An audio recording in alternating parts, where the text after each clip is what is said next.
atrasar.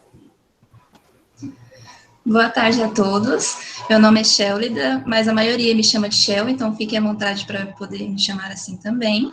Eu sou graduanda da Faculdade de Farmácia pela Universidade Federal de Goiás, UFG, e atualmente a gente está aí com a nossa Liga de Filosofia da Ciência, Liga Acadêmica de Filosofia da Ciência. Antes de começar a palestra em si, eu quero dar alguns avisos antes.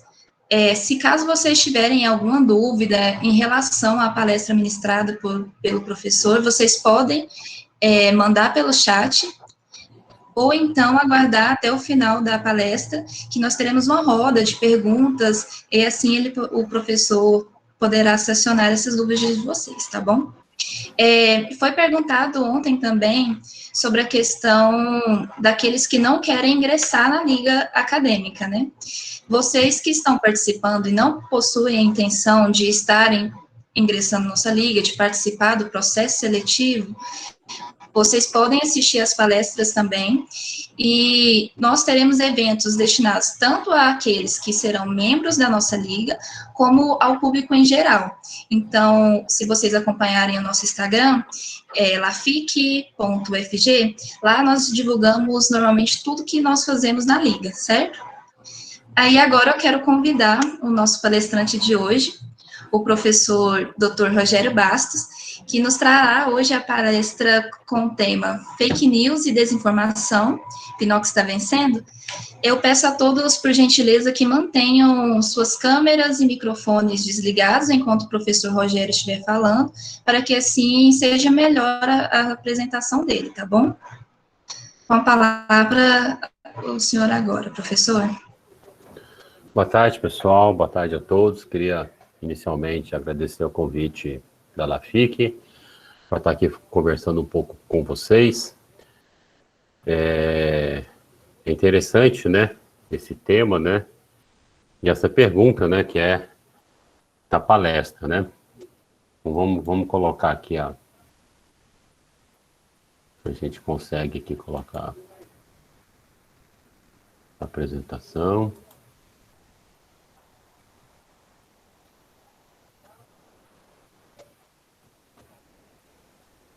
Vocês estão conseguindo ver?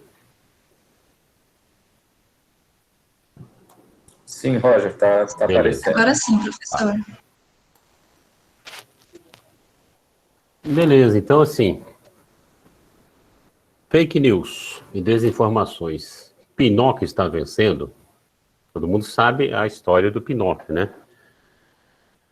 Pinóquio e Gepeto, né? Gepeto fez um bonequinho, um boneco de madeira, e ele passou a ter vida, mas ele tinha o péssimo hábito de mentir. E toda vez que ele era denunciado, né? Porque toda vez que ele mentia, o seu nariz crescia, né? Mas será que a gente está realmente perdendo essa batalha para as fake news? Mas o que são fake news, né? Fake news nada mais são do que são mentiras, né? Mentiras, notícias falsas, boatos, né? Antigamente se fazia muito no interior, né? As pessoas ficavam lá na janela olhando, aí depois do bate-papo ia falando um monte de coisas, né? Que muitas vezes eram inverdades, né? Então, talvez uma das mentiras mais ditas hoje em dia é da Terra plana, né? E cada um tem até os terraplanistas têm até programas, né, etc e tal. Mas talvez, não sei se vocês conhecem a Terra Donut, né? O grande donut, né? Seria até legal se a gente pudesse comer esse grande donut, né? Mas, enfim. Quando é terra plana, muitas vezes fica no campo da brincadeira, né? Uma coisa que não é levada a sério, né? Mas aí nós temos um movimento anti-vacinas, né? Que pegou força no final por volta de 1999, por causa de um artigo que disse que determinada vacina causava autismo. Isso foi retratado, foi desmentido, mas ainda as pessoas continuam ainda nessa história de poder não se vacinar E hoje em dia, um dos grandes problemas que nós vemos, assim, hoje em dia, por causa dessa pandemia, né, os dois problemas que nós temos são o quê? Que nós não temos vacinas e, além disso, nós temos pessoas que negam a eficiência da vacina. E o principal deles, talvez o principal líder mundial do movimento anti-vacina é o nosso presidente, né? É o nosso presidente que ainda continua negando a eficiência das vacinas, né? Espero que a gente consiga vencer. Mas veja só, mesmo assim, esse movimento já tem causado alguns problemas, né? Então aqui nós temos 2 mapas de 2016 de vacinação contra sarampo na Europa, primeira dose e a segunda dose. E então vejam só, na primeira dose, determinados países alcançaram mais de 90%, né? Tipo Itália, Romênia, né? A França, por exemplo, conseguiu entre 90% e 92%, né? Aqui ela conseguiu mais. E aí, quando você vê, por exemplo, né, determinados países, tipo Inglaterra, que estava aqui com mais que 90%, na segunda dose, olha só, a corzinha já ficou diferente e caiu para 85% a 90%. Então tinha mais de 90% e caiu para 85%. E a tendência que está acontecendo lá na Europa é de diminuição, né, da imunidade causada, possibilitada pela vacinação, e o sarampo em determinadas regiões está crescendo. Esses dados são de 2016. Em 2017, o Reino Unido perdeu o selo de zona livre contra sarampo. Então, você vê que o sarampo tem avançado porque as pessoas não têm vacinado, né? Que é aquela ideia, né? É o meu corpo, eu decido. Não é, né? A vacinação, se você, por exemplo, por algum motivo, não foi possível você se vacinar porque você tinha uma reação alérgica, aconteceu alguma coisa, você estava impossibilitado, é um ponto, né? Nesse caso não há nenhum problema, porque você tem uma cobertura, todos os outros, né, 99% estavam vacinados, mas quando muita gente deixa de se vacinar, e aí o que os especialistas dizem que abaixo de 80% ou de 70%, as vacinas perdem eficiência. Qualquer uma delas. Também temos outras questões, né, relacionadas, por exemplo, com aquecimento global. Aquecimento global existe? Não existe? Né? Isso é uma mentira da grande mídia, dos países desenvolvidos que querem que a gente não se desenvolva, porque, afinal de contas, como o nosso ministro das Relações Exteriores disse em agosto do ano de 2019, ele foi a Roma em maio e havia uma grande onda de frio, né? Maio estava antes do verão, seria a primavera. Então, assim, como é que pode ter... Nós estamos falando de aquecimento global se nós estamos aqui tendo uma região de uma onda de frio, né? Então, assim, são argumentos pouco eficientes, mas que isso acaba reverberando, né? 7 em cada 10 brasileiros acreditam em fake news sobre vacinas. Isso é alarmante, né? Acreditam, e aí você pode também colocar que eles acreditam que determinados, né, medicamentos como a cloroquina e ivermectina são eficientes para a Covid, né? Para 14%, é correto afirmar que o governo usa vacinas como método de esterilização forçada da população pobre. Mas se algum dia ocorreu isso, né, que existia isso no coletivo, eu lembro disso quando eu era criança, né, eu sou bem mais velho, lá durante a ditadura militar. Para mim, ter 14%, para perceber que tem 14% hoje que ainda acredita que o governo está usando isso como vacinação em massa, seria muito improvável. Eu não esperaria que 14% tivessem com esse percentual alto. Para 12% disseram que contrair a doença é, na verdade, uma proteção mais eficaz do que se vacinar contra ela. É isso que a gente viu na Covid, né? Então, esse é um artigo de 15/11/2019, né? Então, esse era o argumento que o primeiro-ministro inglês usava, Boris Johnson, que vamos deixar a Covid contaminar todo mundo para a gente pegar essa imunidade de rebanho. A sorte que prenderam ele numa sala e os cientistas do Imperial College foram lá e ele realmente acordou.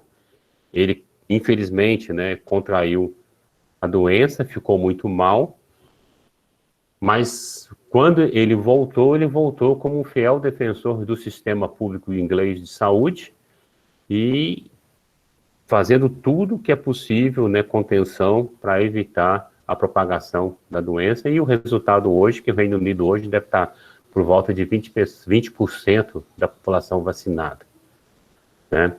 Mas esse também foi a ideia, né, se vocês lembrarem, da primeira onda em Manaus, né? Se dizia que Manaus já tinha chegado na imunidade de rebanho por volta de agosto, 70%, né, das pessoas lá de Manaus já tinham, né, imunidade, então, assim, já tinham contraído a doença, então não ia ter mais problema. O que nós vimos que não. Chegou no final do ano, início desse ano, a situação terrível que se instalou lá, e o que é pior, quem ocasionou essa segunda onda não foi a nova variante, foi a variante inicial. A variante nova está se instalando em Manaus agora, então se não houver contenção, vai ser pior, porque ela é 2 vezes mais transmissível. Como a gente não tem nenhum programa geral, essa variante nova está se propagando pelo Brasil inteiro, né? Mas aí nós temos o WhatsApp, né? O WhatsApp diz lá, é verdade. E é uma coisa assim que nós não devemos desprezar a eficiência do WhatsApp, o poder do WhatsApp. A maioria dos brasileiros só tem internet em telefonia móvel. E aí as informações que eles têm acesso, na grande maioria, é pelo WhatsApp. E o WhatsApp, então, se torna a principal fonte de informações erradas, né? E isso tem acontecido mesmo. Mas é uma situação difícil, né, crítica que a gente está, porque até o Ministério da Ciência, que seria o guardião, deveria ser o guardião, né, dos princípios filosóficos, da ciência, do método científico, utiliza gráfico de banco de imagem para provar que um remédio que não tem eficiência, né, contra a Covid. Então, vocês vejam que na apresentação do ministro, né, nosso ministro de Ciência e Tecnologia, ele usou esse gráfico aqui, para dizer que com o tempo houve redução da carga viral. E esse gráfico você pode comprar na internet. É um gráfico pronto. Não tem nada a ver com os resultados da pesquisa. Foram por volta de 5 a 10 milhões jogados fora pelo Ministério.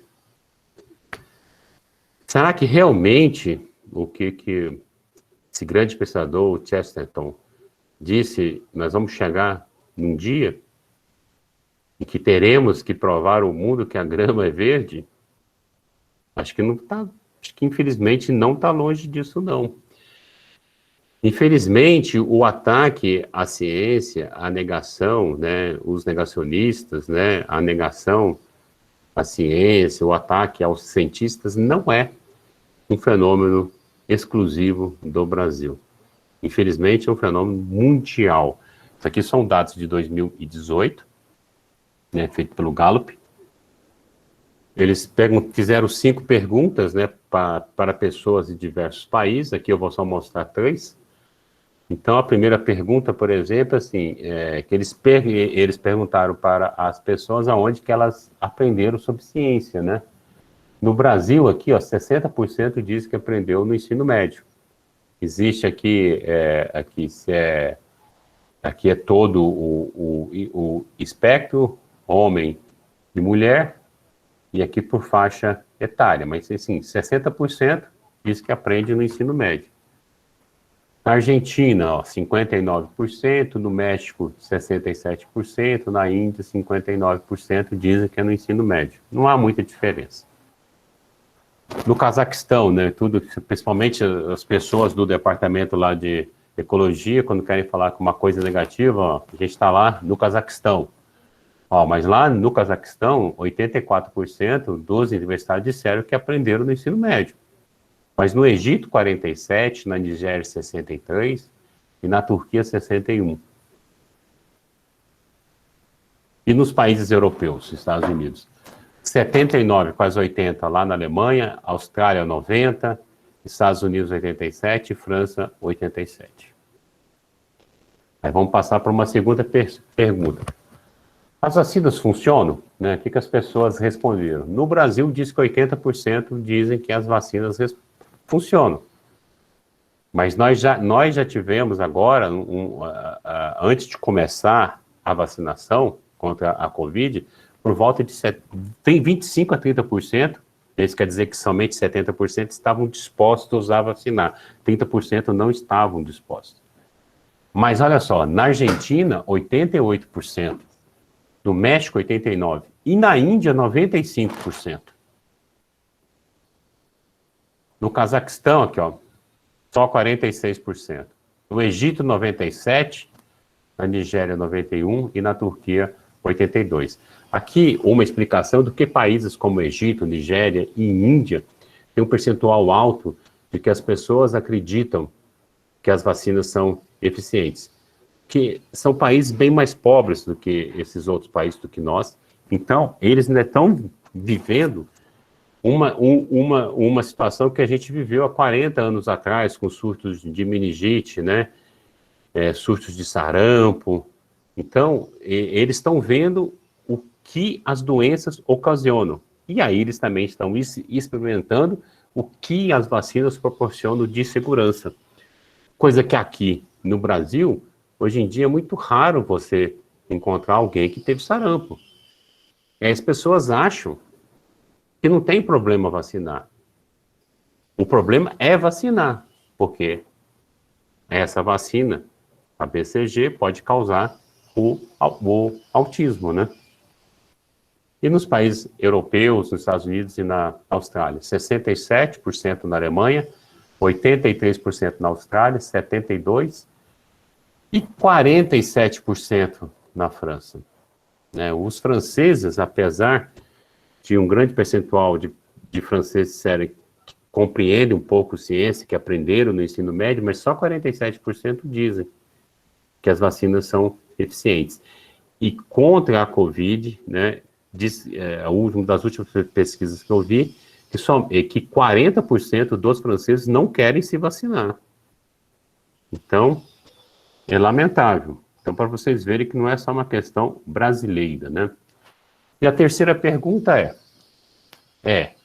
se sua religião e as ciências não concordam, elas estão em desacordo numa questão, né?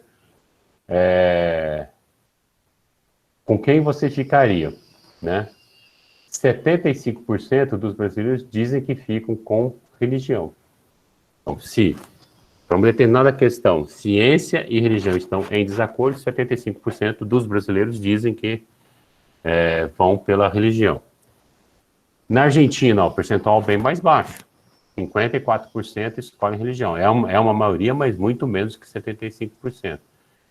No México, 59%. E na Índia, para minha surpresa, eu até esperava, porque a Índia é uma confusão, né? São bilhões de pessoas e muitas crenças, né? Mas só 42% escolhem religião. Quando a ciência entra em desacordo com a religião.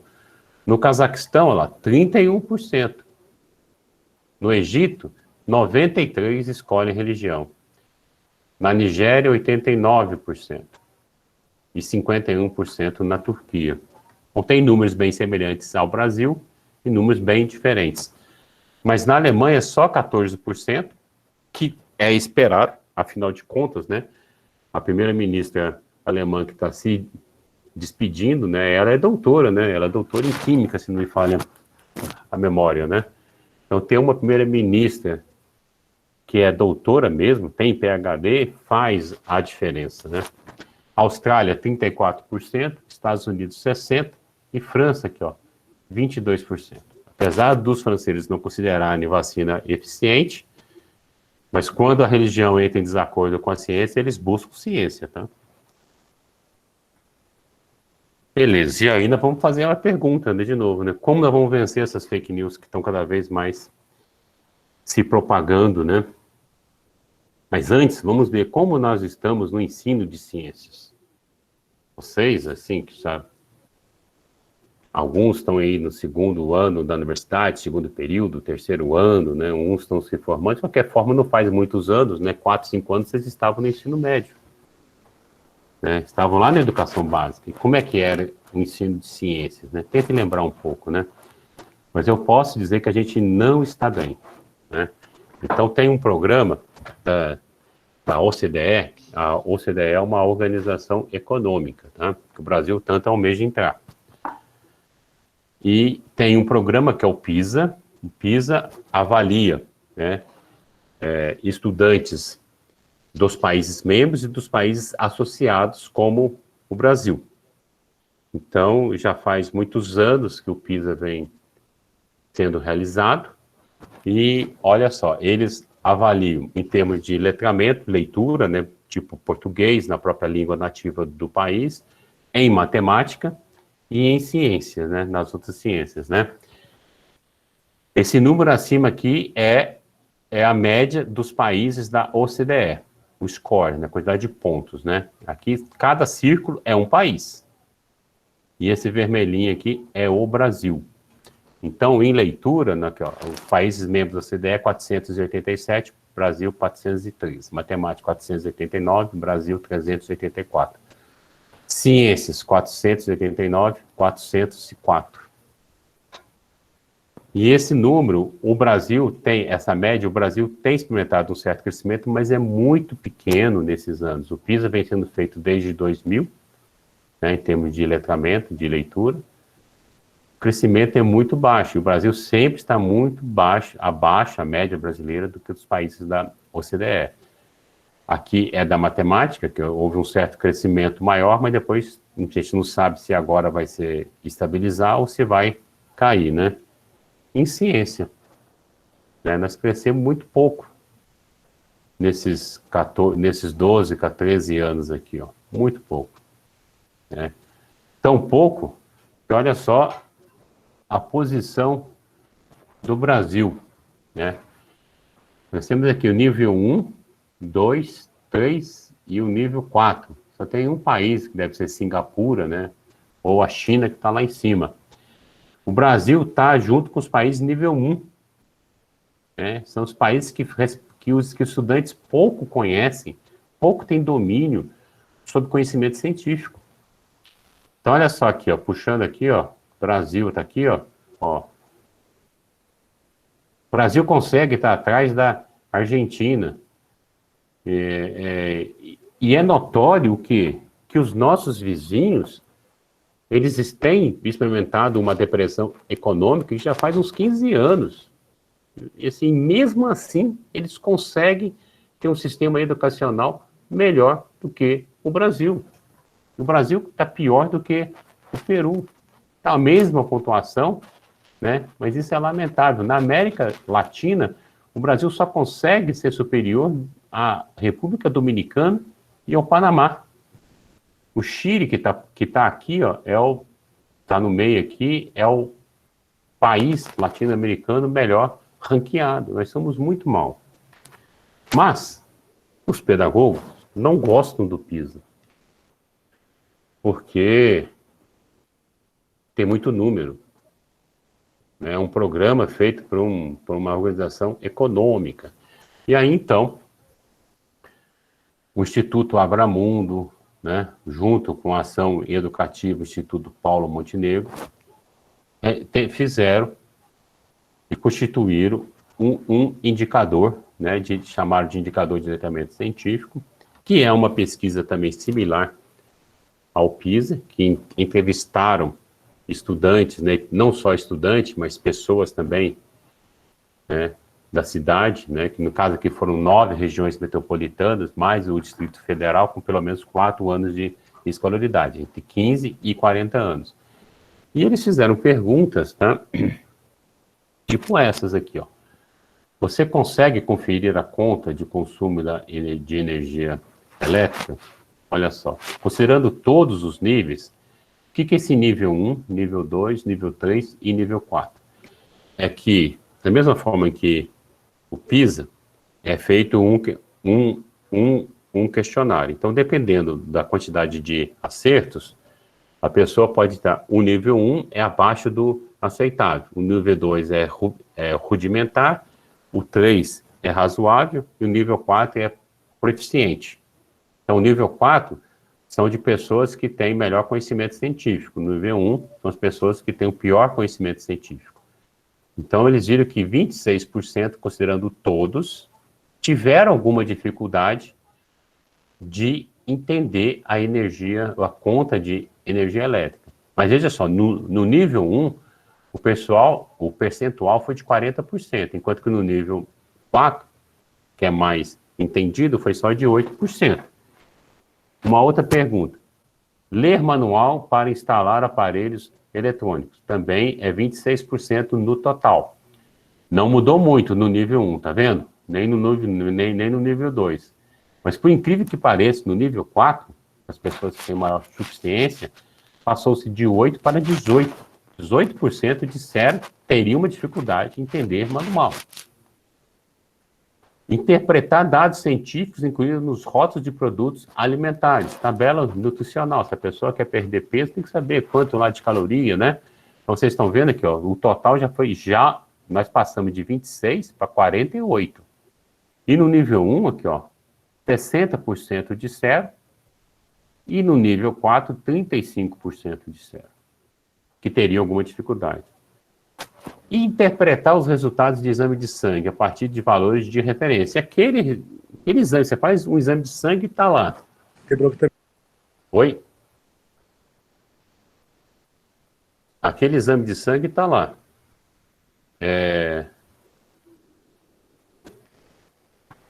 Você tem lá.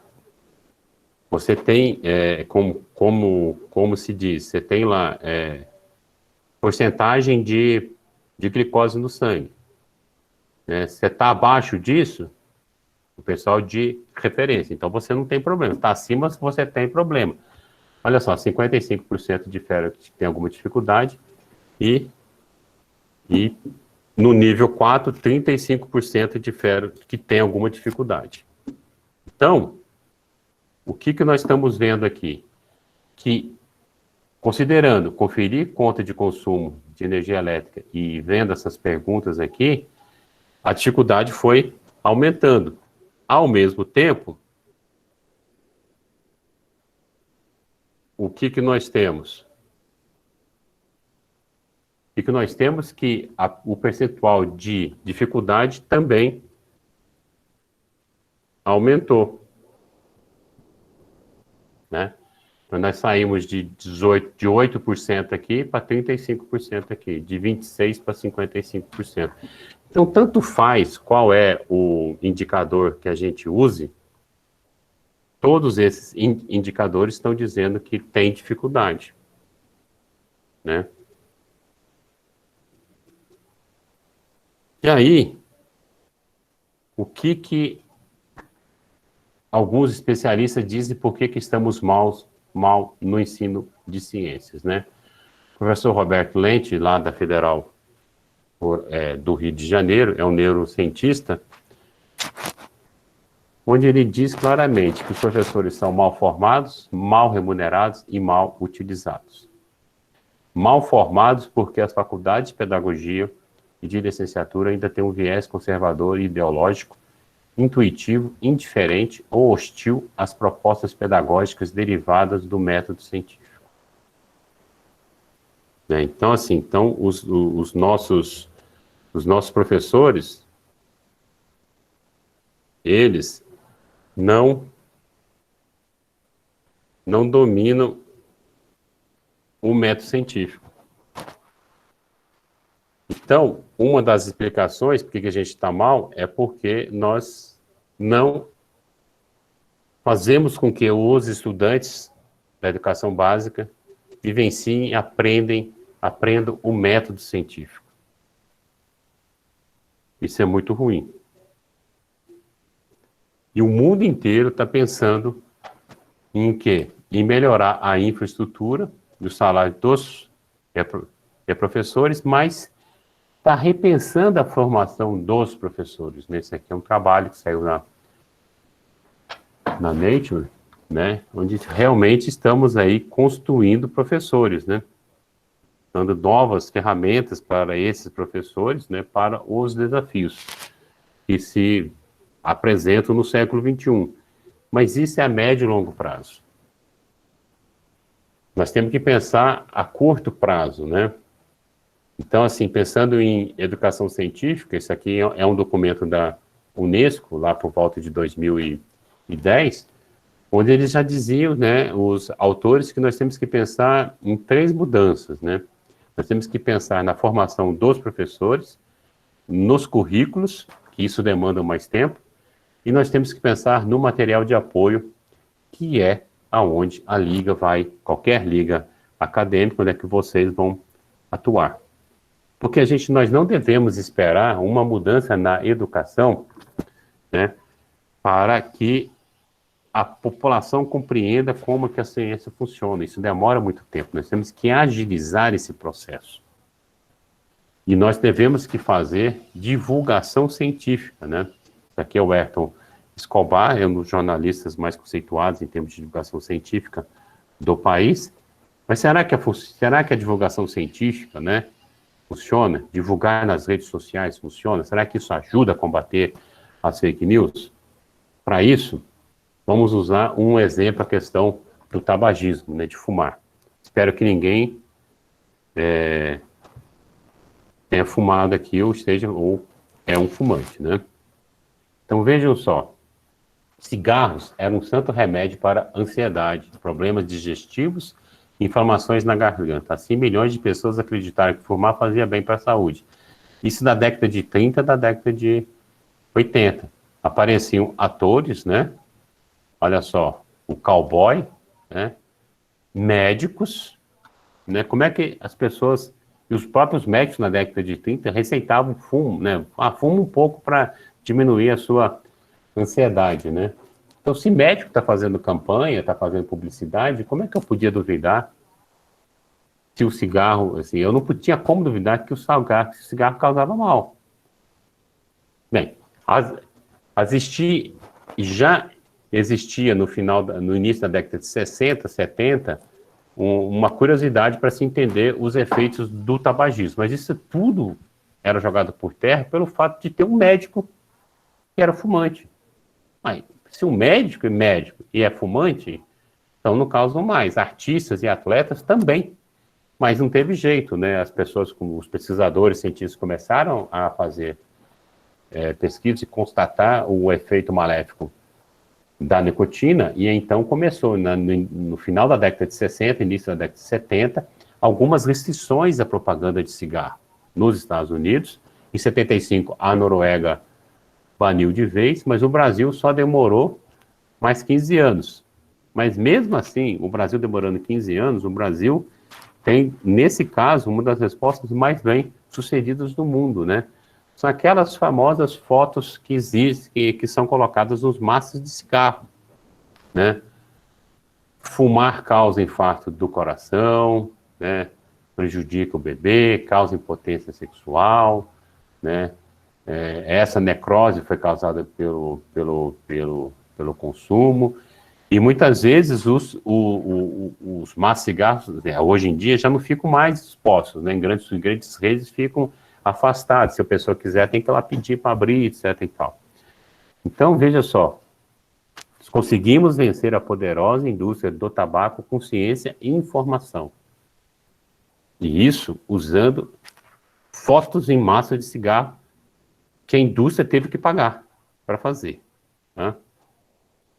Mas esse exemplo não lembra homeopatia? Funciona ou não funciona? Apesar de diversas evidências científicas, né? A homeopatia está está por aí, inclusive no SUS, como uma das técnicas aceitáveis. Então, assim, pesquisadores, de novo, estão se esforçando, né? Estão fazendo pesquisas, né? Nos Estados Unidos, a partir de 2019, todos os medicamentos homeopáticos têm que vir com uma informação de que esse produto usa técnicas dos anos 1700, que não há comprovação nenhuma da sua eficácia, não há evidência científica de que esse medicamento funciona. Então, para ser vendido, tem que ter. Aí os pesquisadores, nesse caso, pensaram o seguinte: vamos então oferecer para as pessoas, né? Fizeram um experimento, um medicamento sem essa informação e medicamento com essa informação de que não tem comprovação científica da eficiência desse remédio. E o que eles constataram, o que foi? Que quando há informação, a intenção de comprar é muito menor. E a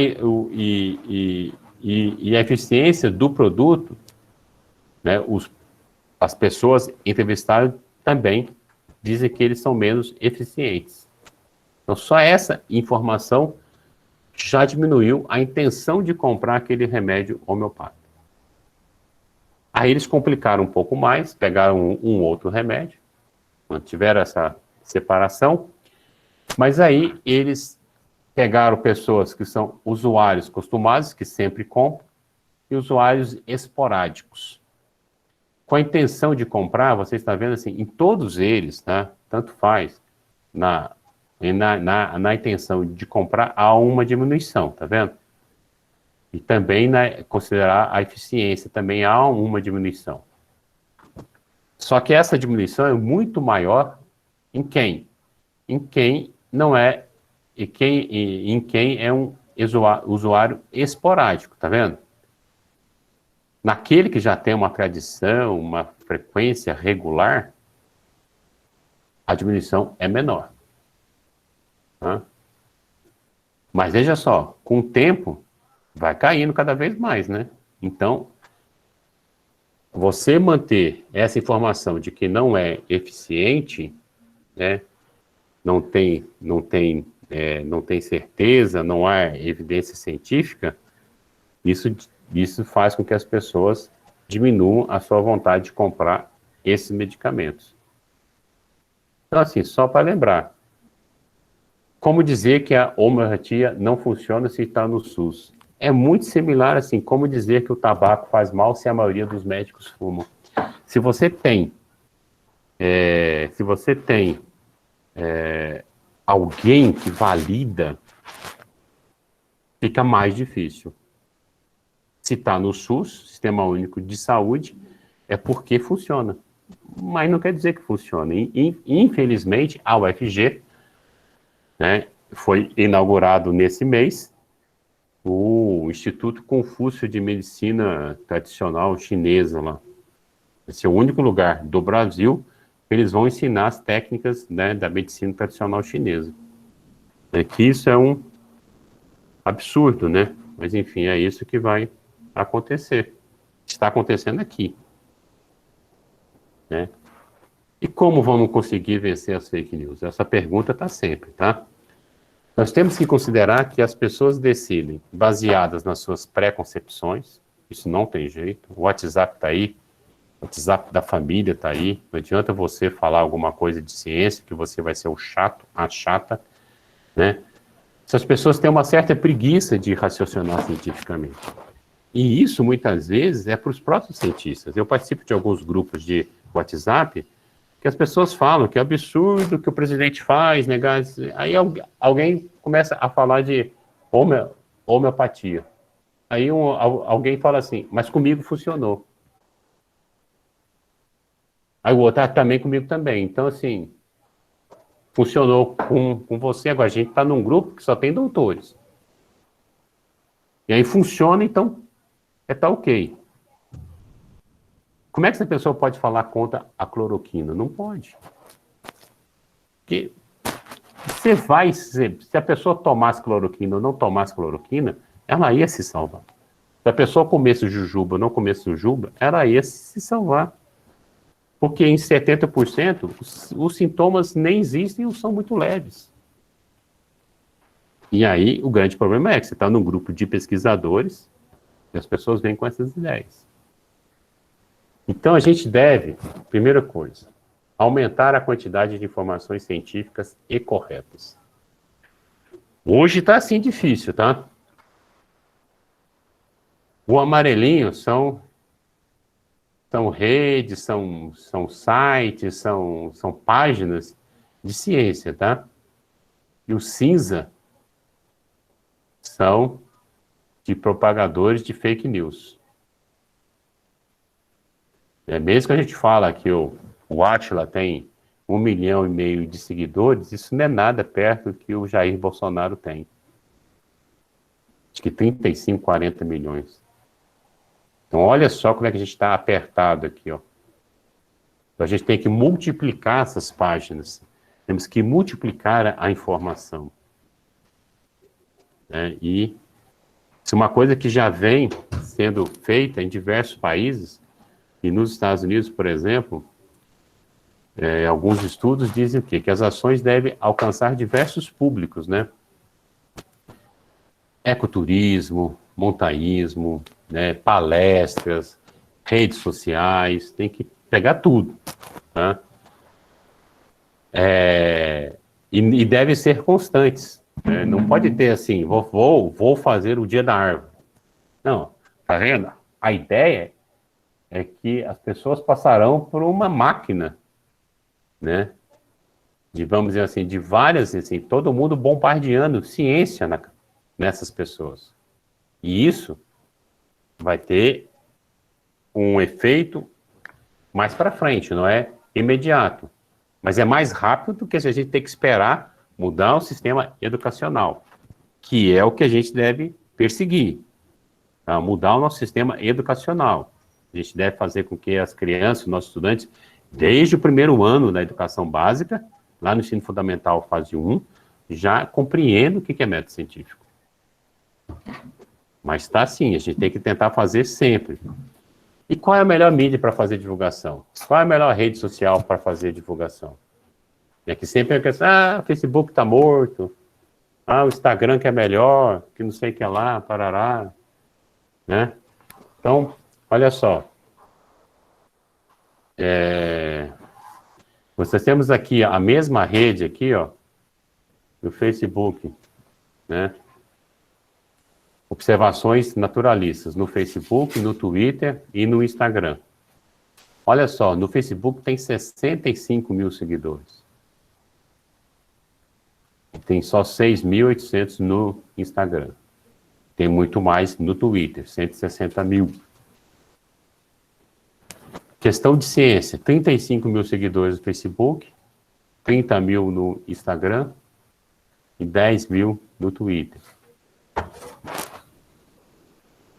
Demistificando a ciência, 56 mil no Facebook, 83 mil no Instagram e 11 mil no Twitter. Ciência todo dia, 150 mil seguidores no Facebook, 5 mil no Instagram e 28 mil no Twitter.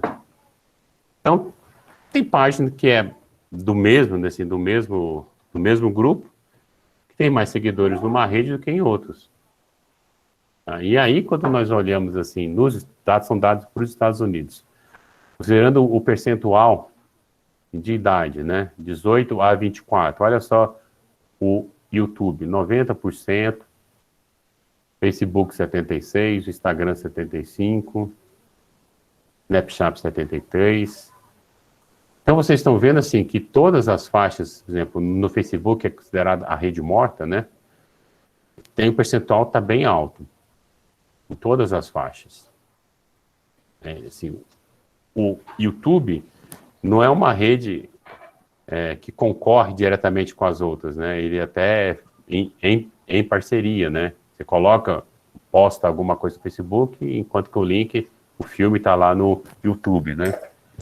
Então, está bem dividido. E considerando a quantidade de uso, né, de pessoas que usam, ainda o Facebook é o mais forte, mais de 2 bilhões de pessoas. O que está mais crescendo é o YouTube e o WhatsApp também, aqui embaixo, né? Então, o Facebook continua crescendo e não para, né? E aí eu pergunto para vocês, material impresso é eficiente? Porque se tem uma coisa, assim, em vários divulgadores científicos, que isso já morreu. A gente não vai mais ler jornal, a gente não vai mais ler livro, então para que vão fazer divulgação? Que o negócio são as redes sociais. Então esse aqui foi um trabalho que nós fizemos com a professora Flávia, lá do colégio lá de aplicação, que a gente distribuiu esse livrinho aqui, ó, Floresta Nacional de Silvânia, Encantos, né? Para todos os estudantes da educação básica do município de Silvânia. Ah, é um município só? É um município só. Foram 3.500 estudantes, todos os estudantes, todos os professores, as professoras, as coordenadoras, as diretoras, as faxineiras, todo mundo recebeu um livrinho desse. Mas olha só a cara de felicidade dessas crianças. Talvez, tá, tenha sido o primeiro livro que esse estudante recebeu. Um que alguém deu para ele assim, esse livro é seu. Você usa como você quiser. Esse livro não é da escola. É seu para você ler, para você mastigar ele mesmo, entendeu? E qual que é o impacto disso? Ainda tem um impacto grande. Talvez em muitos lares brasileiros, o único livro que existe na casa é uma Bíblia. Então, há espaço para toda forma de divulgação científica, mas ela tem que ser bem feita, tá? Não basta colocar uma foto no Instagram e esperar que as pessoas compreendam tudo. Elas não vão entender. Vão achar até que o bicho é bonito. E aí que entra as ligas acadêmicas, como é de vocês, né? Quem já atua aí na LAFIC, quem vai entrar, eles têm que ter o compromisso de fazer uma divulgação científica, né, primorosa, eficiente, porque é isso que vai fazer com que a gente consiga vencer o Pinóquio das fake news. O papel é essencial.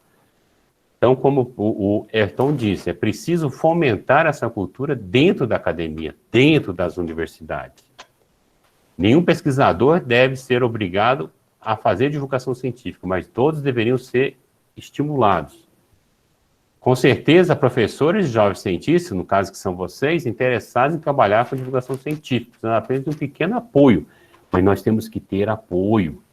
Só assim a gente pode alterar o panorama atual, que eu já demonstrei pelos dados do PISA, que é muito ruim. Mas olha só essa pesquisa brasileira que foi feita, isso aqui em 2018. Você se lembra do nome de algum cientista importante brasileiro? 93% disseram que não se lembram. Se lembra de alguma instituição de pesquisa, alguma instituição que se dedica a fazer pesquisa no Brasil? 87% não se lembram. As pessoas de Goiânia, provavelmente, sabem que a UFG existe, sabem que a PUC Goiás existe, mas não sabem que elas fazem pesquisa. Ou que a UEG faz pesquisa. Mas todos nós, né, a grande maioria da população, sabe que lá são formados profissionais. Então as pessoas ainda enxergam as universidades como uma grande escola das quais sairão professores, advogados, engenheiros, médicos, dentistas, farmacêuticos. Mas é um local que não faz pesquisa.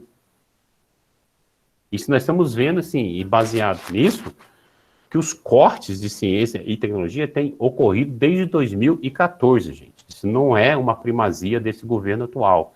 Desde o governo Dilma, 2014, passando pelo governo Temer, e foi piorado no governo do Jair Bolsonaro. Mas os cortes têm acontecido. Por quê? Porque a população não compreende o que é ciência, não conhece quem nós somos, não conhecem vocês. E fica muito ruim, por exemplo, quando você pega aqui, é um trabalho, é um artigo publicado no ano passado, questão dos pós-graduandos, né?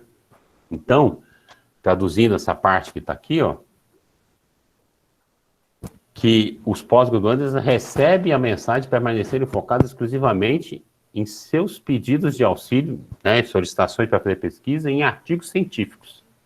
Em alguns casos, podem ministrar aulas, mas eles não são estimulados a fazer divulgação científica.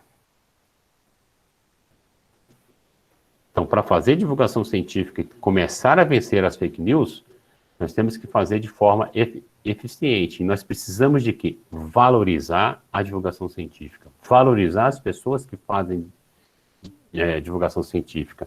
Por que em editais de seleção de pós-graduação não se conta produto de divulgação científica ou participação em programas PET, Programa Especial de Treinamento, ou em ligas acadêmicas? Por que não se conta? Por que só se conta iniciação científica? Temos que rever alguns conceitos. Por que estudantes de pós-graduação são estimulados a somente publicar artigos científicos em periódicos de fator de impacto, né, FI, alto? Com certeza vocês já viram isso aqui, né? Ou você publica ou você fracassa, né, no mundo científico. Assim, já passou da hora, né? Aquele artigo do Ayrton Escobar é de 2018, tá? Não vamos cair mais nessa ideia de publicar pesquisa é legal, todo mundo tem que fazer, mas não é o mais importante. E eu vou dizer por quê. Porque sem a sociedade entender o que é ciência, não haverá recurso. É o que nós estamos vendo. A sociedade, os cortes acontecem e a sociedade deixa acontecer. Se não tem recurso, você vai publicar artigo científico aonde? Você não vai ter nem pesquisa feita. Então, divulgar é mais importante? Eu vou dizer que a gente tem que apagar esse quadro aqui e pôr algum quadro desse aqui, ó. Publique, divulgue. Seja impresso, seja na rede social, palestras em escolas, feiras de ciência, vídeo. Veja só, ir para as feiras, né?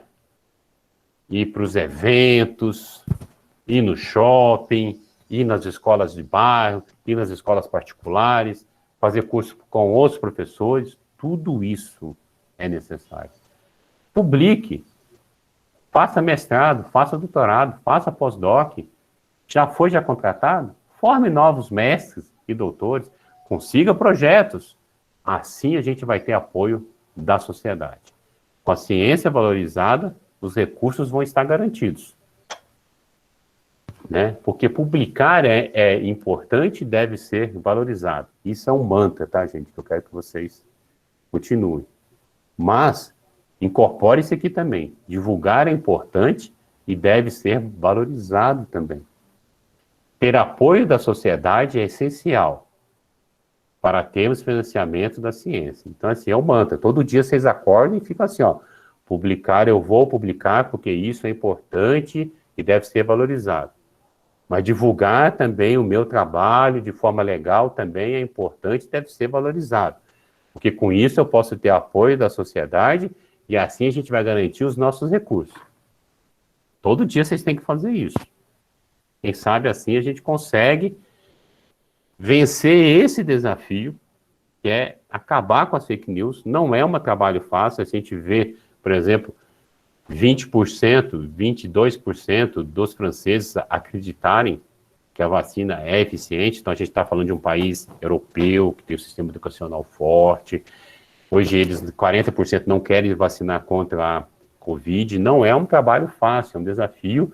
Por isso, a gente conta com o apoio de todos, com os professores. Então, assim, o professor Daniel, que é o responsável pela Liga Acadêmica, tem que ser valorizado. Vocês que já são da Liga também têm que ser valorizados e reconhecidos. E vocês que estão fazendo o curso e que vão entrar na Liga, também têm que ser reconhecidos e valorizados, que não é um trabalho fácil, é um trabalho difícil. E a gente conta com o apoio de todos vocês. Obrigado, pessoal.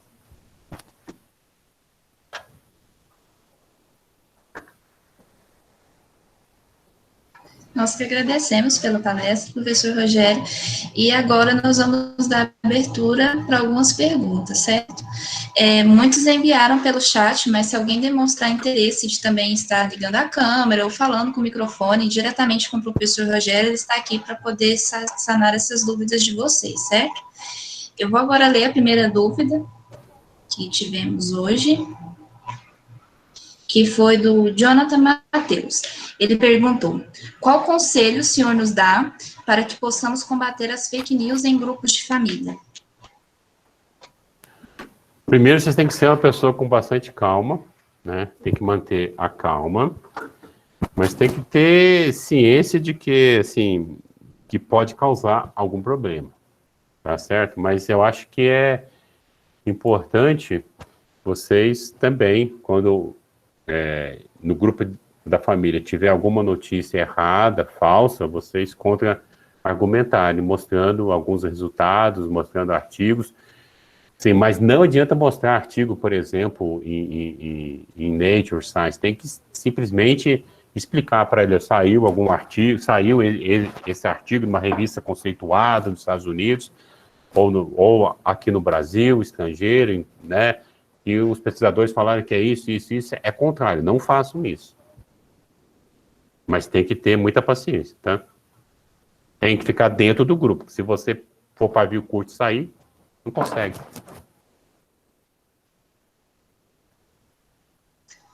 Outra pergunta agora do Christopher Aquino. Ele perguntou: o senhor acredita que o problema de falta de ciência na educação é uma situação que pode ser resolvida apenas com a mudança no currículo escolar, ou seria necessária uma mudança fundamental no sistema de educação brasileiro? Tem que começar com o sistema de educação brasileira, mas aí nós temos que começar formando novos professores, né? Tem uma nova formação de professores.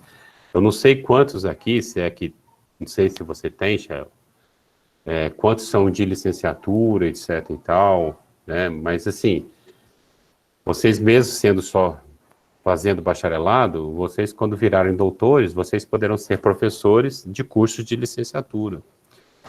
Então, quando você pega, por exemplo, falando pela minha experiência nossa na UFG, os nossos futuros professores de ciência e de biologia, né, eles têm uma disciplina de metodologia científica, onde eles só aprendem a metodologia qualitativa, porque a quantitativa, né, que usa estatística, não deve ser usada, porque na licenciatura, o máximo que esses professores de ciência e de biologia poderão fazer como pesquisa é pesquisa em educação. Esse é um ponto. Segundo ponto, que os nossos pedagogos, né, formados em curso de pedagogia, que são os responsáveis do primeiro até o quinto ano, eles têm só 2 disciplinas relacionadas com ciência, né? Deixa eu ver só uma coisa aqui que alguém colocou aqui. O diretor está na minha responsabilidade. Não, está na responsabilidade de todo, Christopher. Mas, enfim. Veja só, eles têm só 2 disciplinas relacionadas com ciências naturais. E como que você espera que um pedagogo vai ensinar o método científico para crianças de 7 anos, se ele mesmo não teve essa formação? É claro que eu não posso falar de hipóteses para uma criança de 7 anos, como eu falo para uma criança, para um adolescente de 15, ou com vocês que estão aqui na liga. Tem que saber falar. Mas desde o começo, as crianças têm que ser treinadas a perguntar por que aquilo, por que isso, por que aquilo, o que eu devo fazer, e usar o método científico para demonstrar ou para refutar. Mas se o professor não sabe, como é que ele vai ensinar? Então, é muito ruim, né? É muito desgastante e é muito ruim quando você pega, por exemplo, no nosso caso, por exemplo, da ciência, da licenciatura, aqui, né, da UFG, onde que os nossos alunos, né, que é dito para eles que eles só podem fazer pesquisa em educação, em ensino. Eu só sou licenciado, né, em Ciências Biológicas pela Federal do Espírito Santo, no milênio passado. Né? Eu acho que foi um curso fenomenal no sentido de que, assim, como eu sou gago, né, e como a gente tem que dar aula, a gente acaba treinando a falar em público. Essa é uma grande vantagem da licenciatura sobre os bacharelados, que pode ser que vocês nunca tenham que falar mesmo em seminários. Né? Só que veja só, mesmo sendo só professor, só entre aspas, tá? O que eu pesquiso hoje? Anfíbio. Eu sou biólogo, né? Sou do conselho regional. Então, assim, não há problema. Um licenciado em ciência biológica poderia fazer qualquer pesquisa na área da biologia. Só que lá eles já entram e já são influenciados dia a dia de que não pode fazer pesquisas em outras áreas. Não podem aprender as metodologias das outras áreas. Não estou falando assim, área, assim, o que a bioquímica faz, o que a genética faz, quais são os métodos, etc. e tal, mas todas essas daí usam o método científico, né? Só quem não usa são as pesquisas na parte humana, direito, né? Então, assim, teria que fazer, começando pela formação dos professores, tá? Só que a gente não pode fazer sozinho, não podemos fazer só isso. Nós temos que investir na escola, melhorar a infraestrutura, com os professores que nós temos que dar cursos de formação. É isso que aquele material lá da Unesco falou, material de apoio aos professores. Então, é possível que um professor que tem uma formação não adequada, com material de apoio, cresça. Mas aí vem aquele de novo. A sociedade valoriza a escola. Quem mora em Goiânia, desde novembro, está vendo a cidade sendo asfaltada. É maravilha. Agora, uma escola, quando a gente fala assim, melhorar a infraestrutura, vai criar um laboratório lá de ciência, vai pôr 50 microscópios ótimos lá. A pessoa passa do lado de fora, vê aquele prédio da escola. Ele, no máximo, vai estar pintado de novo. Mas continua sendo um prédio só. Enquanto que o asfalto nosso, eu andei a cidade inteira, não tem um buraco. Que maravilha de prefeito que é esse. Então, enquanto que a sociedade não modifica as suas necessidades, as suas demandas, aí fica difícil. Mas a gente tem que começar, nós, como universidade, com aquilo que a gente tem. É melhorar a formação de professores, tá, Cris? Só um aviso, antes do professor responder a próxima pergunta, foi disponibilizado agora no chat o formulário de presença do dia 11/2. Perdão pelo equívoco, porque no início eu enviei o formulário com o link errado, mas agora o que está agora por último aqui no chat está correto, tá bom? Então, se vocês ainda não preencheram o formulário de presença, vocês podem preencher agora, que está certinho, e é através dele que a gente vai poder gerar o certificado de participação no nosso primeiro curso introdutório da LAFIC, certo? Agora... Tchau, só para um recado que eu estou vendo aqui, para organizar, já que você está organizando as perguntas, eu sei que você já cadastrou as perguntas que foram feitas pelo chat, mas eu já vi que tem duas pessoas que talvez queiram falar diretamente com o Rogério, que fizeram aquele sinal da mãozinha, né? Que você consegue ver depois pela lista. Então, quando terminar as perguntas do chat, você passa para o pessoal que está aí com a mão levantada, para eles terem a chance de participar também. Tá bom, certinho. A próxima pergunta foi do Rafael Dione, ele perguntou: professor, qual foi o erro ou quando esse problema surgiu durante o processo de ensino-aprendizagem para que as pessoas tenham essa aversão à vacina? Foi no momento em que as pessoas passaram a pensar que o achismo e a opinião seriam mais confiáveis do que os dados científicos? O problema, assim, que esse movimento anti-vacinas começou mais, assim, ficou mais forte em meados da década de 2000, 2010, que combina justamente com a explosão das redes sociais, com o começo das redes sociais. Então, todas essas pessoas hoje que são contra, muitas vezes contra, elas tiveram uma formação, porque isso daí, na escola, veja só, você não precisa de método científico, você precisa só de uma experiência. Eu lembro por mim, né? Então, a gente tinha lá na escola como escovar dente para evitar cárie, a gente achava super legal. E essa questão da vacina também, não é que a gente não aprendia como é que as vacinas funcionavam, mas o professor mostrava, tinha respeito, mas aí quando surgiu um artigo científico de que colocou em dúvida a questão das vacinas, e aí agora a gente tem o quê? A gente tem um instrumento, né, o WhatsApp, que propaga assustadoramente. E aí basta, assim, aí inverteu, né? Assim, aí começou assim, não, por que eu tenho que pensar igual a você? Eu posso ter a minha opinião, né? É que nem da Terra plana, né? Eu acredito que, não, você acha que a Terra é esférica, eu acho que é plana, então fica assim. Só que assim, a gente não aprendeu na escola as metodologias que os gregos usavam, né, pelo menos na cultura ocidental, que eles usavam sem precisar de ir para o espaço para saber que a Terra era esférica. A gente simplesmente não aprendeu essas coisas, né? Mas nesse caso aí, especificamente, foi quando começou as redes sociais a propagarem, e aí, assim, as notícias falsas, e ao mesmo tempo, você tem a questão de que as pessoas começaram a valorizar a sua própria opinião, eu tenho direito a pensar assim, então, e virou dogma. E aí as pessoas começaram a não acreditar nos cientistas.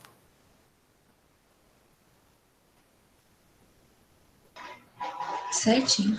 A próxima pergunta agora é do Tiago Cavalcante Bilho. Ele disse: uma das críticas feitas sobre a Prova Brasil, similar ao PISA, que é realizada nas escolas públicas a cada 2 anos, é a preparação das turmas especificamente para a prova. Ou seja, o ano letivo da turma seria voltado para preparar o aluno somente para fazer a prova, e assim mascara o grau do aluno pintando a escola como boa. Esse tipo de situação é muito parecido com os cursinhos de Enem, onde a escola prepara o aluno para a prova e não para a formação do discente.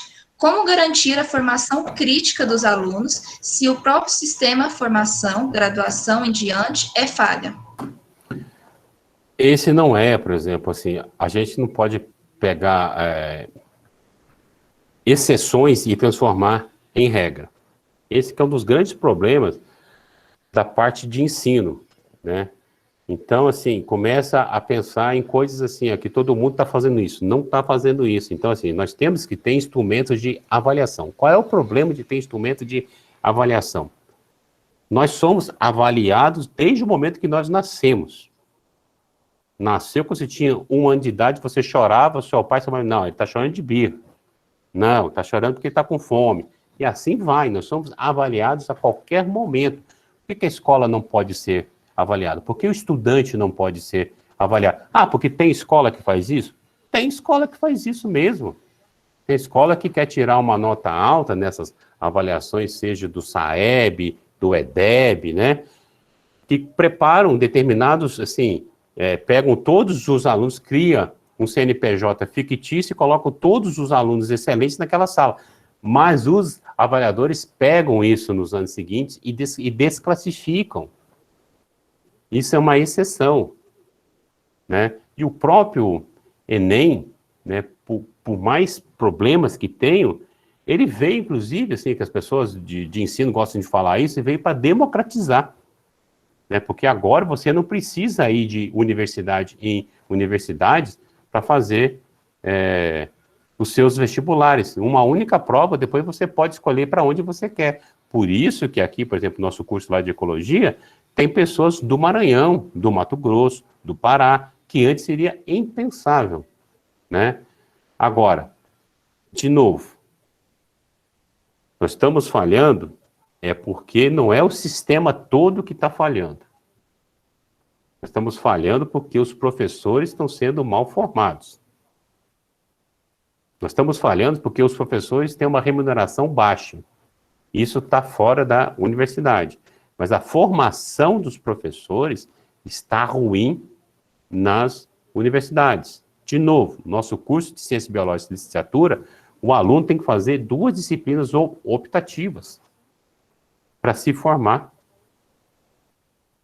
Enquanto que o aluno do bacharelado tem que fazer 10 disciplinas optativas.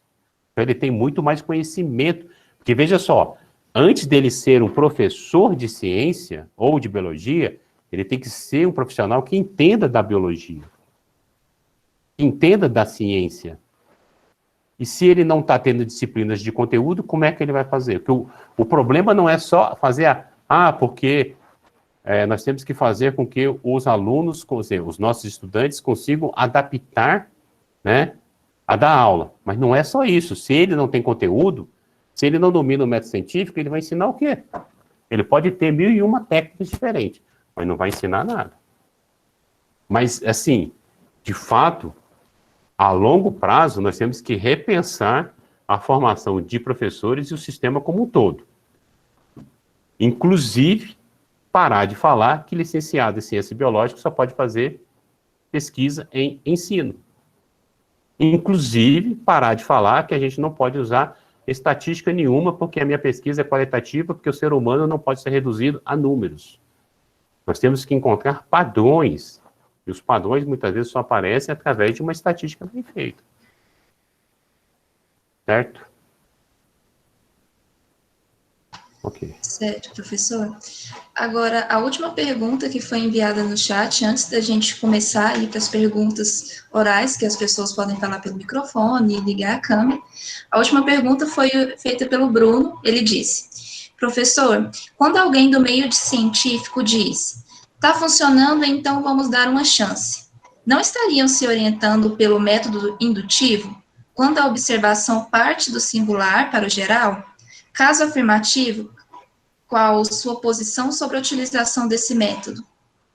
O problema, gente, se você está se referindo, por exemplo, ao que aconteceu foi com o uso da cloroquina, é um absurdo. É isso mesmo, assim, você teve um estudo francês em abril, maio, que foi feito in vitro com uma superdosagem, tá certo?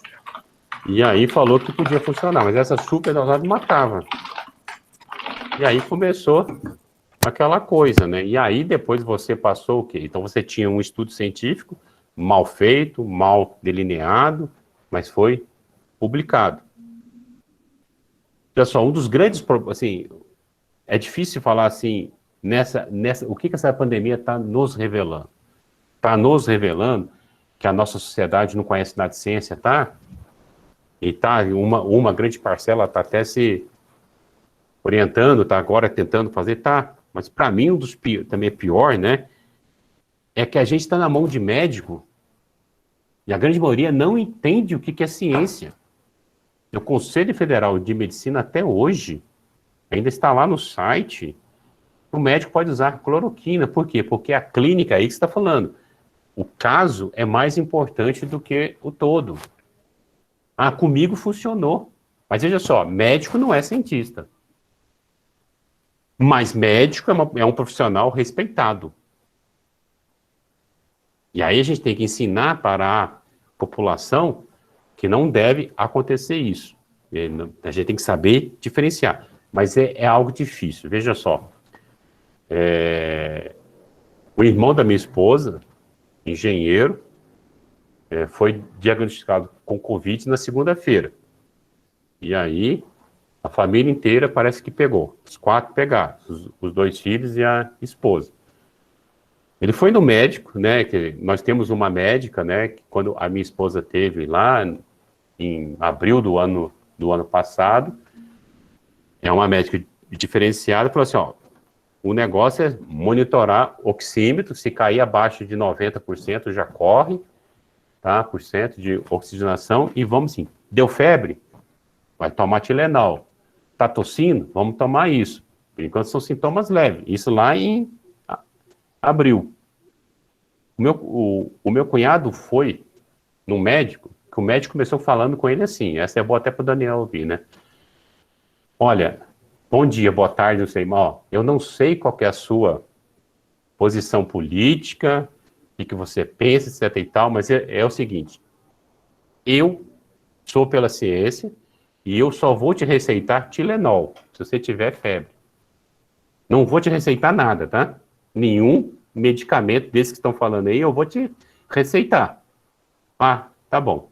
Aí o meu cunhado foi embora para casa. Dormiu, sentiu uma dorzinha assim, ligou pro médico.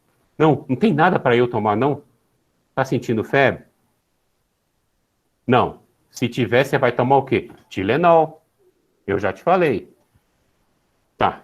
Aí no outro dia, ligou para minha esposa. Ah, Daniela, que não sei o que é lá, porque os meus colegas estão falando que eu tenho que tomar alguma coisa. Tem que tomar antibiótico. A Daniela falou com ele, antibiótico, azitromicina, quiser tomar zinco também, fazer exercício, não funciona. Você não tem o seu médico? Ele já não falou se sentir alguma coisa, toma Tilenol? É Tilenol. Ou então você muda de médico. Então vocês estão vendo o seguinte, nós estamos falando de uma pessoa que tem curso superior. E aí fica ouvindo o que o conhecido está falando. O médico dele já pegou um médico legal. Se tivesse pego um outro médico, não, você vai tomar cloroquina, ivermectina, um remédio por dia, depois de 7 dias você vai ter um problema de fígado. Mas isso o médico não ia falar, entendeu? Mas tem gente que estava tomando ivermectina todo dia, porque o médico estava receitando. É claro que não ia pegar a doença, porque a maioria não pega mesmo, não tem nenhum sintoma. Mas no caso o que está acontecendo é que vão ter que fazer transplante de fígado agora. Então, não é fácil isso, é uma coisa difícil, entendeu? Principalmente aquilo que eu falei. Quem divulga sem informação correta, né, faz pessoalmente. Quem divulga fake news faz por robô, né? Aí é difícil. Concorrência é bastante desleal. E tem gente com a mão levantada. Encerraram as perguntas pelo chat. Agora, se alguém demonstrar interesse de estar ligando o microfone ou a câmera também para poder fazer a pergunta diretamente para o professor Dr. Rogério, fique à vontade, que esse é o momento. Então, o Matheus está com a mão levantada aqui. Matheus, Felipe, você quer fazer alguma pergunta? Porque você está com um sinal de mãozinha levantada aqui. Ah, perdão, eu devo ter clicado sem querer. Tudo bem. É para aqueles que ainda não preencheram o formulário de presença de hoje, do dia 11/2, o link está disponível aqui no chat, tá bom? Esse é o segundo dia do nosso primeiro curso introdutório da LAFIC. Ontem nós tivemos uma palestra com o nosso professor e orientador, professor Dr. Daniel, e amanhã nós também teremos outra palestra a partir das 2 horas com o professor Fausto. O senhor quer falar alguma coisa, professor Daniel? Não, na verdade, só que eu tinha visto também que tinha, além do Matheus, tinha mais alguém aí com um símbolo de mãozinha, mas não sei se está acanhado, se desistiu. Então, só para reforçar aí a mensagem da Shell, né, para aproveitar aí a presença do professor Rogério, e colocar no finalzinho, se quiser fazer alguma pergunta, aproveita. Eu sei quem é, saiu da igreja, então estou lá. Você quer fazer alguma pergunta? Não. Paula? A Paula ligou o microfone. Eu acho que foi sem querer. Eu vou desativar o som. Caso ela queira falar, ela manda no chat, que aí a gente liga de novo. Não precisem ficar com vergonhas, o professor Rogério, ou então, se quiserem fazer também uma pergunta para o nosso professor orientador, professor Daniel, fique à vontade. Esse é o momento para que vocês sanem essas dúvidas. Então, fiquem à vontade, gente. Ninguém? Acho que não. Né? Então, um recadinho final, pessoal. Oi. Né? Opa, Rafael. Não, Bruno. Vocês estão me ouvindo bem? Sim. Eu queria fazer uma pergunta, tanto o professor Rogério como o professor Daniel, eles podem responder. Eu faço alguns cursos, né, na Faculdade do SUS e tudo mais, vinculado à Fiocruz e tudo mais, e eu tenho visto que tem crescido o número de cursos de divulgação científica, né, de ciência aberta e tudo mais, isso é bastante interessante. Ao passo que também vejo um crescente número de cursos voltados para a homeopatia nessas mesmas instituições. Como andar junto, essa união, né, esses cursos oferecidos pela mesma instituição, de homeopatia, de divulgação científica, enfim, de ciência mesmo, de pseudociência. Como que eles conseguem andar juntos? Isso é possível? Ou o que eu tento enxergar é que geralmente essas instituições elas são organizadas por pessoas diferentes, com visões diferentes, né? Mas o que vocês acham dessa união não tão legal assim, não tão real, já que é uma pseudociência junto com divulgação científica e ciências mesmo, né? Pesquisas e tudo mais, cursos voltados para essa área. Queria saber de vocês sobre essa relação que a gente vive hoje, intrínseca de ciência e pseudociência andando no mesmo ambiente. Vocês já falaram um pouco, mas eu queria aprofundar mais essa discussão, porque tem sido bem comum, né, no dia de hoje. Quer falar primeiro, Daniel? Não, você é o convidado de hoje, Roger. Fala aí, depois eu complemento. E depois o Daniel fica mais calmo. Bruno, assim, sendo educado, igual você falou, não tão legal, né? Nem deveria de estar, né? Nessas instituições, né? Porque um dos argumentos que essas pessoas usam para estar fazendo pesquisas em instituições tipo a UFG é que a gente não sabe tudo. Que o cientista não sabe tudo. De fato, a gente não sabe tudo mesmo, não. Né? Mas, por exemplo, você tem métodos, né? Existem os métodos para você tentar comprovar. Então, assim, vamos estar falando assim, se a homeopatia funcionasse, por que estudo praticamente nenhum foi enfático, foi decidido falar assim, que realmente funciona? Você tem uma grande maioria de estudos dizendo que não funciona. E uns pouquíssimos dizendo que foi meio dúbio. E olhe lá, mas a grande maioria diz que não funciona. Então não é para funcionar. Quer dizer, não é para aceitar. Né? Nós tivemos em 2019, né, que foi um conjunto de palestras, né, foi o embrião da LAFIC, digamos assim, o nascimento, né, que a gente fez uma palestra similar, o Daniel também fez, o professor Fausto também fez, todos nós fizemos, que a pessoa depois, a questão como é que chama lá, da acupuntura, né, da acupuntura, que são pontos energéticos, que não sei o que é lá, porque já foi demonstrado que existe o biofóton, né? O biofóton digamos assim, é a molécula que transmite essas coisas aí de energia, né? Aí o professor Fausto perguntou, mas qual é a faixa da luz, em qual frequência que esse biofóton está? A pessoa simplesmente disse que isso não precisa saber. Então é o seguinte, o nosso conhecimento do átomo, então veja só, a gente tinha um conhecimento vastíssimo, né? Tinha os elétrons, prótons e nêutrons, né? Mas depois as pessoas foram vendo, assim, que se você fizesse bombardeamento, o núcleo ia se partindo, né? E aí, por exemplo, vocês todos devem ter o currículo Lattes, né? Então, o César Lattes, né, ele foi um dos pesquisadores que integrou a equipe que descobriu o meson pi, que é uma das partículas do átomo. Mesmo assim, e veja só, antes da partícula ser conhecida, eles fizeram modelos matemáticos que previram essa partícula. E aí, quando obteve a tecnologia, essa partícula apareceu. E assim vai. Então, assim, você tem métodos consagrados, eficientes, né? Essa junção, tá, nas universidades, né, em outras instituições, ela é terrivelmente maléfica, porque ela vai entrar naquela ideia de que a ciência lá, o ICB, tem pesquisadores que estudam reiki, então fazem pesquisa nisso, então funciona. É a mesma coisa do cigarro.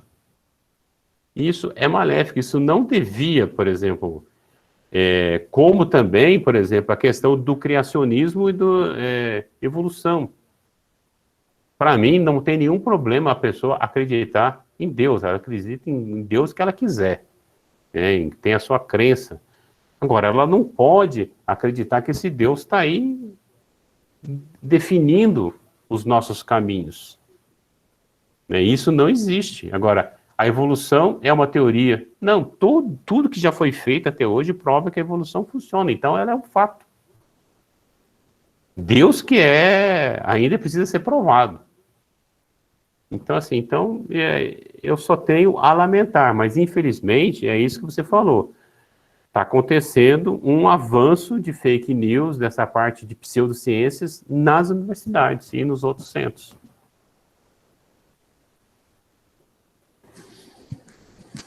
Acho que o Rogério colocou bem, eu vou tentar ser bem sucinto na minha complementação. Ontem, por coincidência, depois da minha palestra, eu até divulguei para quem estava aqui, né, quem quiser assistir está no YouTube, teve uma entrevista do professor Daniel Contígio com a Gabriela Bailas. Em um momento da entrevista, eles até mencionaram um pouco isso, falando, acho que do problema de você ter essas práticas alternativas, por exemplo, validadas pelo SUS, né? E aí o que ele estava falando é que, geralmente, quando esse tipo de decisão é tomada nesse nível, é uma decisão política, tá? É uma canetada política e não necessariamente é uma decisão puramente técnica por parte dos pesquisadores que entendem do assunto, né? Isso é triste, porque a universidade e esses institutos, né, de profissionais, eles deveriam ser os bastiões da ciência, deveriam ser aqueles locais que vão defender a ciência, né, a todo custo, tá? Mas a gente, infelizmente, vive numa sociedade onde, primeiro, você tem essa pressão política. Então, por que tem homeopatia no SUS? No Conselho Federal de Medicina? Porque os médicos ganham muito dinheiro com homeopatia, né? Então, tem uma pressão econômica grande e a gente não pode, né, fechar os olhos para isso, tá? E o outro contraponto, eu acho que passa um pouco pelo que o Rogério falou na apresentação dele, de que como a gente já tem historicamente, né, e aí vem de décadas e décadas, de uma falha muito grande no ensino de ciências nas escolas, o que a gente acabou acontecendo? Essa geração que foi criada, né, sem saber direito o que é ciência, bombardeada com pseudociência, com negacionismo, que isso a gente está ouvindo falar mais agora, mas isso não é recente, isso é antigo, né? Eles passaram pelas escolas, eles entraram nas universidades, as falhas de formação dos professores que o Rogério falou não corrigiram isso nas universidades, eles se formaram, fizeram concursos e entraram nas universidades, né? Então isso mostra o quanto que a falha de formação de professores ela é danosa. A gente está sentindo isso agora porque tem professores entrando, né, por concurso e que depois, né, vão politicamente brigar na instituição para que essas coisas sejam implementadas, né? Então, acho que junta um pouco essas duas coisas que o Rogério falou, dessa falha de formação que é histórica, junto com pressão econômica e política, para que a gente acabe tendo essas pseudociências e esse tipo de pensamento se infiltrando, não só na universidade, mas em outros ambientes onde eles não deveriam estar. Se alguém se lembrar, eu falei ontem na minha palestra que na Academia Brasileira de Ciências a gente tem um cientista, entre aspas, que é movimento antivacina e que é criacionista. E está lá, e fala isso abertamente, e nada acontece. Obrigado, professores. Para quem ainda não conhece a página do professor Rogério, ele tem uma página no Instagram que se chama Sapo Ciência. É uma página muito legal e eu convido vocês a estarem dando uma olhadinha e curtindo e seguindo para ver os próximos posts que eles fazem lá. Tem mais alguém que... Pode falar, professor. Tem nas 3 redes, né? Como eu não decido qual que eu vou ficar, no Facebook, no Instagram e no Twitter, tá? Cada um tem um Ótimo. perfil diferente, mas é difícil manter as três, tá? Aí eu convido vocês a estarem seguindo e também estarem seguindo o Instagram da lafic.fg, que nós temos também no Instagram, e agora nossa própria página no Facebook. Tem mais alguém que gostaria de fazer mais uma pergunta aos professores presentes?